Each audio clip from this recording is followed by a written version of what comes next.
नमस्कार, स्वागत है आपका आरटी हलचल में और मैं हूं आपके साथ फाल्गुनी सोनी लेकर जिले के तरोताज़ा हालात। चलिए सबसे पहले नजर डालते हैं आज की हेडलाइंस पर।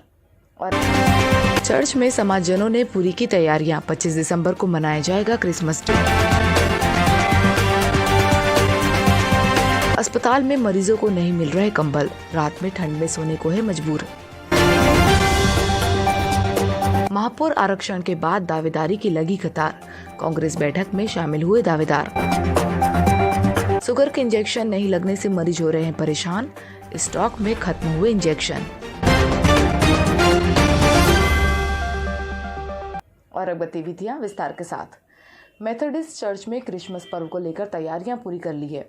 25 दिसंबर को चर्च में क्रिसमस पर्व मनाया जाएगा, जिसमें अनेकों कार्यक्रम भी आयोजित होंगे।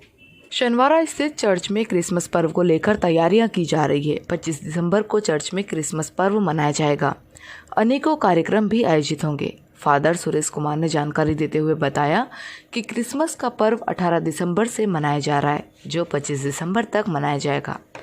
शहर में रहने वाले समाजजनों के घर पहुंचकर संगीत के माध्यम से बधाई दी जा रही है। 25 दिसंबर को चर्च में प्रार्थना सभा के बाद समाजजनों द्वारा केक काटकर एक दूसरे को बधाइयां दी जाएगी। क्रिसमस को लेकर 24 तारीख को यहाँ पर ड्रामा किया जाएगा। प्रभु यीशु मसीह के जन्मदिन के संबंध में महिला समिति और संडे स्कूल जो छोटे बच्चे रहते हैं उनके द्वारा ड्रामा किया जाएगा। और साथ ही साथ जो बाहर से और भी बच्चे लोग आते हैं उन्हें हम गिफ्ट देंगे। सेंटा क्लॉस यहाँ पर आएंगे और उनके माध्यम से उन बच्चों को हम गिफ्ट भी देंगे। और अमन और चैन और शांति के लिए हम उनसे अपील करेंगे कि प्रभु यीशु मसीह का जो संदेश है वो सारे संसार में चैन और अमन के साथ जिंदगी बसर करने के लिए कहा गया है, उसके अनुसार वो जीवन गुजारें। कोरोना संक्रमण से बचाव के लिए वैक्सीनेशन लगाने की तैयारी चल रही है। पहले चरण में फ्रंट लाइन वर्कर्स को वैक्सीन लगाई जाएगी। बुरहानपुर के स्वास्थ्य विभाग में कार्यशाला हुई, जिसमें कोरोना संक्रमण से बचाव के लिए वैक्सीनेशन लगाने की तैयारी चल रही है। पहले चरण में फ्रंट लाइन वर्कर्स को वैक्सीन लगाई जाएगी। वैक्सीनेशन की तैयारी को लेकर स्वास्थ्य विभाग के अधिकारी कर्मचारियों की मंगलवार को कार्यशाला हुई। कार्यशाला में CMHO डॉक्टर MP गर्ग ने वैक्सीनेशन को लेकर जारी गाइडलाइन के अनुसार सभी पात्रता रखने वाले फ्रंट लाइन वर्करों का डाटा ऑनलाइन करने की जानकारी ली। साथ ही जिले और ब्लॉक लेवल पर होने वाली बैठक, कर्मचारियों के डाटा को ऐप में अपलोड करने और अन्य विषयों पर चर्चा हुई। बुरहानपुर के कलेक्टर दफ्तर में अपास्क कर्मचारी संगठन ने मुख्यमंत्री, प्रमुख सचिव, आयुष विभाग, राष्ट्रीय पिछड़ा वर्ग आयोग, भारत सरकार के नाम ज्ञापन डिप्टी कलेक्टर दीपक चौहान को सौंपा है। बुरहानपुर के कलेक्टर दफ्तर में अपास्क कर्मचारी संगठन ने मुख्यमंत्री, प्रमुख सचिव, आयुष विभाग, राष्ट्रीय पिछड़ा वर्ग आयोग, भारत सरकार के नाम ज्ञापन डिप्टी कलेक्टर दीपक चौहान को सौंपा है। अपास्क के जिला महामंत्री राजेश साहूकार ने बताया कि आयुष विभाग मध्य प्रदेश द्वारा जारी मध्य प्रदेश आयुर्वेद, होम्योपैथी, यूनानी, प्राकृतिक चिकित्सा एवं योग स्नातक प्रवेश नियम 2020 में आयुष महाविद्यालयों में स्नातक पाठ्यक्रम में प्रवेश के नियम की कड़ी का 7.2.3 में अन्य पिछड़ा वर्ग के अभ्यर्थियों के क्रीमी लेयर संबंधी निर्धारण हेतु वर्ष 2019-20 का आय प्रमाण पत्र प्रस्तुत करने के लिए बाध्य किया गया है। इसीलिए जो है हम लोग ये मांग कर रहे हैं कि इस नियमावली को संशोधन कर OBC के क्रिमिनल के निर्धारण हेतु मध्य प्रदेश शासन के संदर्भ पत्र का अवलोकन करने हेतु स्पष्ट निर्देश जारी करने का कष्ट करें, ताकि मध्य प्रदेश सरकार की सुशासन नीति के तहत OBC वर्ग के छात्रों का आरक्षण का समुचित लाभ मिल सके। गुजर भवन में आयोजित कांग्रेस की 1-to-1 चर्चा में कांग्रेस से दावेदारी करने वाली सभी महिलाएं शामिल हुई। शहर के गुर्जर भवन में सह प्रभारी द्वारा ली गई बैठक में कांग्रेस से दावेदारी करने वाली सभी महिलाएं उपस्थित हुई। हम आपको बता दें कि चुनाव सह प्रभारी कुलदीप इंदौरा बुरहानपुर पहुंचे और उन्होंने चुनाव के सिलसिले में बैठक आयोजित की। बैठक में कांग्रेस से दावेदारी करने वाली सभी महिलाएं शामिल हुई। सह प्रभारी कुलदीप इंदौरा ने कहा कि चुनाव में भेदभाव से काम नहीं करना है, चुनाव को कैसे जीता जा सके उस पर प्रकाश डाला। निगम चुनाव में महापौर का जैसे ही आरक्षण हुआ तभी से दोनों ही दल सक्रिय हो गए हैं।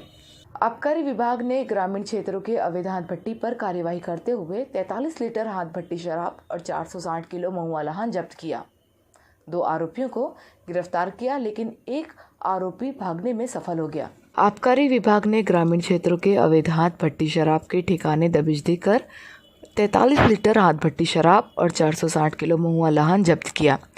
विभाग के आर.एस. तिवारी ने जानकारी देते हुए बताया कि कलेक्टर प्रवीण सिंह और जिला आबकारी अधिकारी शिवचरण चौधरी के मार्गदर्शन में ग्राम बोदरली, खारी चौड़ी इच्छापुर में अवैध हाथ भट्टी शराब के ठिकानों में दबिश देकर 43 लीटर हाथ भट्टी शराब और 460 किलो महुआ लहान जब्त कर मध्य प्रदेश आबकारी अधिनियम 1915 की धारा 34(1) और 34(f) के तहत 6 प्रकरण दर्ज किए।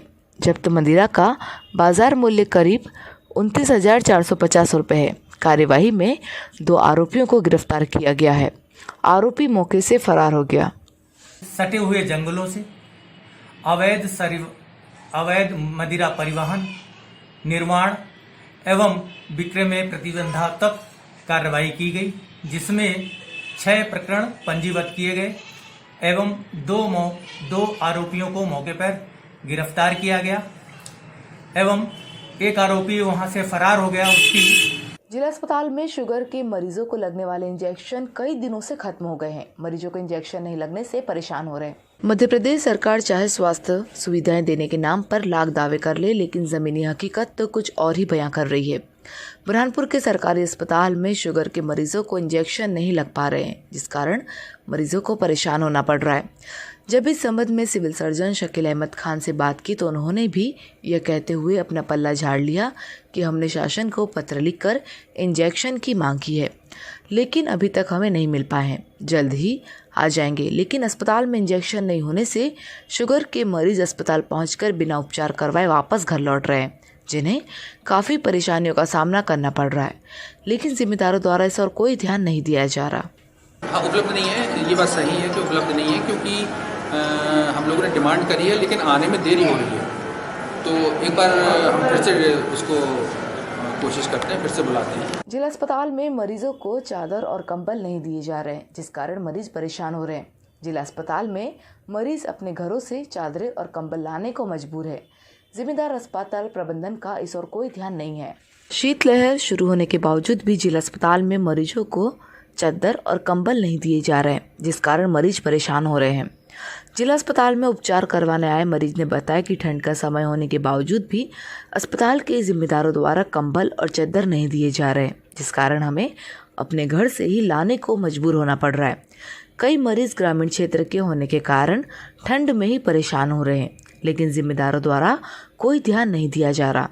जब इस संबंध में सिविल सर्जन शकील अहमद खान से बात की तो उन्होंने कहा कि आपने हमारे संज्ञान में मामला लाया है, तुरंत ही इस समस्या का निराकरण किया जाएगा और मरीजों को कंबल और चादरों का वितरण करवाएंगे। ना गद्दे मेरा, ना तकिया मेरा और ना एक कुर्सी और इंजेक्शन लगा रहे हैं, तो उनको बोल रहे धीरे लगा, तो जम के लगा के आ रहे, फिर चिलोन बैटल निकालने भी नहीं आ रहे, मतलब लापरवाह ज़्यादा। तो ऐसा हो सकता है, हम अभी दिखवाते हैं, लेकिन जो मरीज़ डिमांड करता है, जो मांगता है, कंबल भी मांगता है, तो हम लोग उसको दे देते हैं। और अब वक्त हो चुका है आपसे विदा लेने का। जाते जाते डालते नजर आज की हेडलाइंस पर।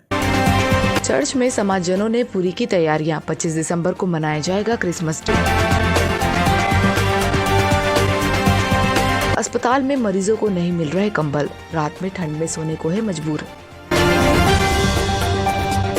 महापौर आरक्षण के बाद दावेदारी की लगी कतार, कांग्रेस बैठक में शामिल हुए दावेदार। शुगर के इंजेक्शन नहीं लगने से मरीज हो रहे हैं परेशान, स्टॉक में खत्म हुए इंजेक्शन।